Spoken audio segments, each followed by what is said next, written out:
Good morning, students. I hope you all are fine.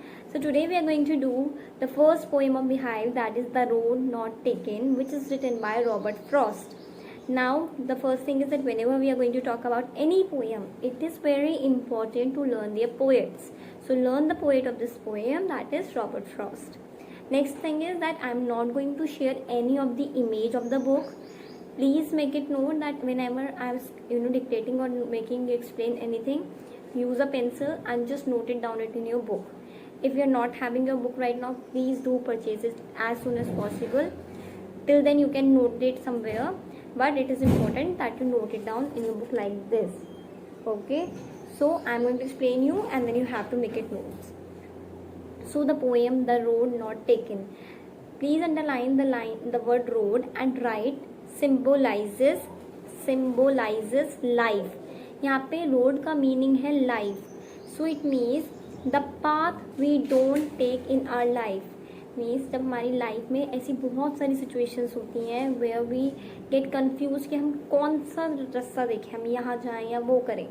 सो हम अपनी life में कौन सा पाथ नहीं लेते हैं.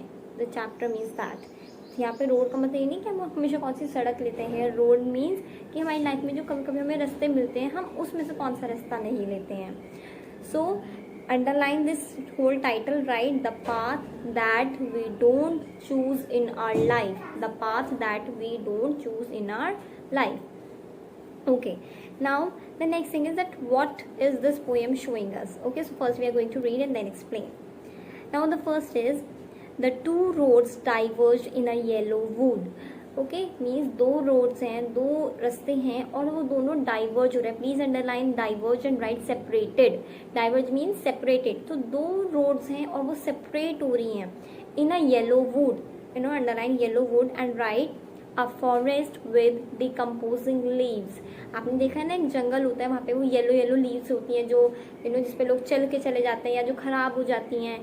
सो यहाँ पे येलो वुड का मतलब है येलो फॉरेस्ट, यहाँ पे येलो लीव्स हैं विच इज शोइंग कि येलो लीव्स कब होती हैं in the autumn season. So you can write autumn season. It is showing that the autumn season is going on and the poet is saying that there are two roads which are diverging which are separating in different directions. दो अलग अलग रास्ते जा रहे हैं. And sorry, I could not travel both. And the poet is feeling sorry. He is feeling regretful that he cannot go on both the ways together. कि वो दोनों रास्तों पे एक साथ नहीं जा सकता है. It means that he has to select one and leave another. And be one traveler, long I stood and looked down one as far as I could. So traveler जो है means जो poet है वो वहाँ पे बहुत देर तक खड़े रहते हैं. He keeps standing there and he looks the way as far as he could. वो देखते हैं कि कितनी दूर तक रास्ता जा रहा है and he keeps on thinking that which path should he take to where it went in the undergrowth. Undergrowth underline it means forest. कि वो देख रहा है कि इतना घना जंगल इतना लंबा है कि अगर एक बार वो चला गया वापस नहीं आ पाएगा.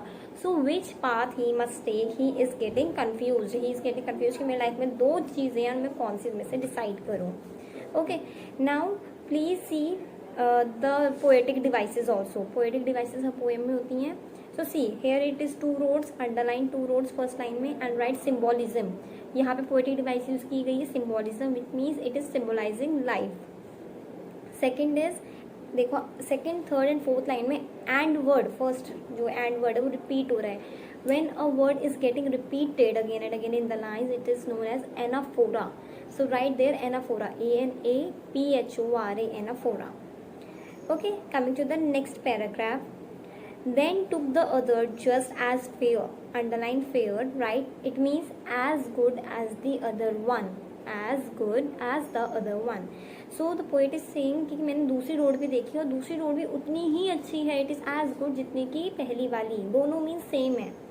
And having perhaps the better claim. Better claim means better option. Underline and write better option.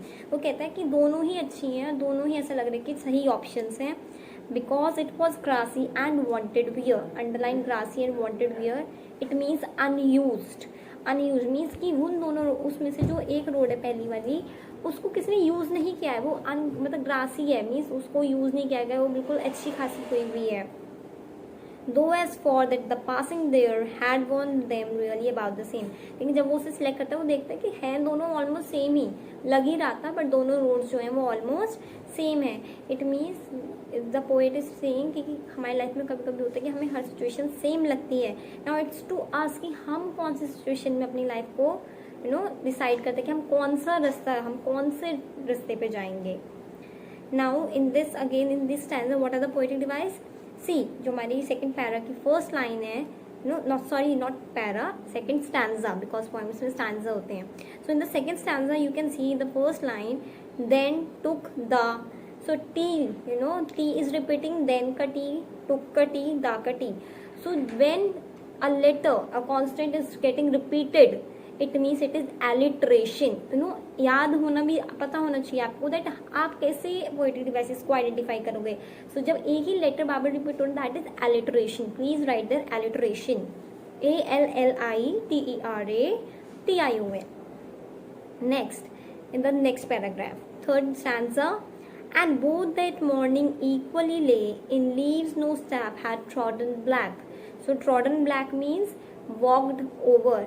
So वो देखता रहता है कि मॉर्निंग में कि वो दोनों एक ही जैसी रोड्स हैं, सेम दिख रही हैं, ठीक है, लेकिन ऐसा लगता है कि दूसरी वाली कि इन रोड्स पे ज़्यादा कोई भी चला नहीं, एक पे थोड़ा कोई चला हुआ लेकिन दूसरी रोड पे अभी ज़्यादा कोई नहीं चला है। Oh, I kept the first for the another day. Now he thinks कि ये जो एक रोड है इस पे तो ठीक है, लेकिन जो दूसरी वाली वो अनयूज्ड है, उस पर ज़्यादा कोई चला नहीं है, उस पर इसको चलने का मन है। मीन्स वो रास्ता यूज़ करना चाहता है where the people have not much use, जिसे लोगों ने ज़्यादा यूज़ नहीं किया। Means he wants to be different. So he thinks कि चलो मैं अपने जो पहली वाली रोड है वो मैं किसी और दिन के लिए रखता हूँ, I will go on it on another day. Yet knowing how way Leeds on two way I doubted if I should ever come back. But वो सोचता है कि मैंने कह तो दिया बट लाइफ में मुझे दोबारा मौका मिलेगा वापस आने का, लाइफ में मुझे दोबारा चांस मिलेगा कि मैं वापस आऊँ और इस रोड पे जा सकूँ। Means the point is showing that हम एक बार कोई अपनी लाइफ में डिसीजन ले लेते हैं then we must go on, हमें हमेशा आगे ही बढ़ना चाहिए, क्योंकि पीछे बढ़ने का कोई भी चांस जल्दी से हमें नहीं मिलता है। There is no turning back in life. So when you are taking any decision of the life you must be very wise, you must be rational, you must be logical कि आप जो कर रहे हो उसका क्या लाइफ में impact पड़ेगा। Okay, now see in this also it is alliteration. Third stanza last time I doubted if I, so I repeat हो रहा है। थर्ड लाइन में फर्स्ट फॉर एफ रिपीट हो रहा है, it means here it is also alliteration. Okay, last stanza, I shall be telling this with a sigh, मैं इस बात को शायद किसी दुख के साथ बोल रहा हूँ थोड़ा। Sigh means deep breath, write there deep breath. Somewhere ages and एजेंस hence, hence means in future कि शायद बहुत सालों बाद। Now see ages and ages is repeating, so here it is repetition, you underline that word and write repetition. Poetic device कौन सी है? repetition, REPETITION. Two roads diverged in a wood and I took the less one travelled by. So poet कहता है कि बहुत साल बाद मैं सोचूंगा कि एक बार मैं ऐसी जगह पे था जहाँ दो रास्ते जा रहे थे, दो रोड्स जा रहे थे और मैंने वो रोड ली थी that was less traveled by, जिस पे कम लोग जाते हैं, and that has made all the difference. और उसी बात की वजह से मेरी लाइफ में कुछ डिफरेंट हुआ है, कुछ डिफरेंस, कुछ अलग बात बनी है। which means the poet is trying to tell us that we should not escape ourselves from being different. हमें ज़रूरी नहीं है हमेशा लाइफ में वही करना जो सब करते हैं। we can also take the path जो दूसरों से अलग हो, हमारी भी अपनी दूसरों से अलग सोच हो सकती है। because the moral of the story is, please write the moral, the choices we make have an impact on our future and cannot go back on it, comma, so be wise means हम जो अपनी choices life में करते हैं उनका हमारे future पे बहुत इम्पैक्ट पड़ता है, इसलिए हमें अपनी लाइफ में चॉइसेस बनाते हुए बहुत समझदार होना चाहिए। I hope this poem is clear. Means Robert Frost is describing, you can right Robert Frost को अंडरलाइन करके, he describes his feelings about the choice that he had left in the past. ये Robert Frost बता रहे कि उसको कैसा feel हुआ जब उसने वो एक ऑप्शन छोड़ दिया था। I hope the poem is clear and you are noting all these things.